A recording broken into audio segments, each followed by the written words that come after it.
So I study the brain to understand consciousness, and consciousness studies takes many forms, and it is very interesting to read a novel such as To the Lighthouse by Virginia Woolf, because this novel is based on the technique of stream of consciousness. It is not so much about story. It is not so much about the drama. Well, there is no striking event occurring in this novel. It's a series of observations and feelings and nuances of hurt and all these things, and that goes through our mind. And Virginia Woolf applied this technique of state of consciousness in this masterpiece of modernity literature.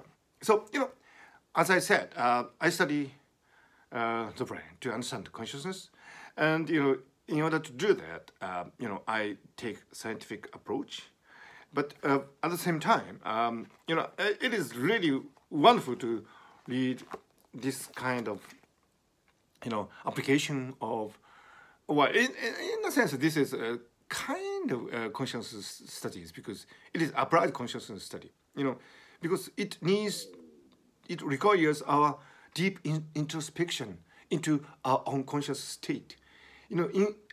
Unless you understand the conditions surrounding human consciousness from the depths, you cannot really write such a novel, and you cannot really appreciate such a work of art.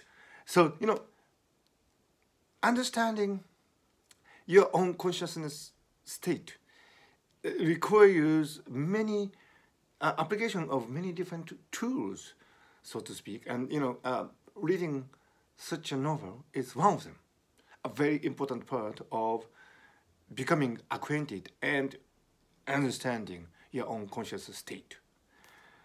To the Lighthouse by Virginia Woolf, a masterpiece.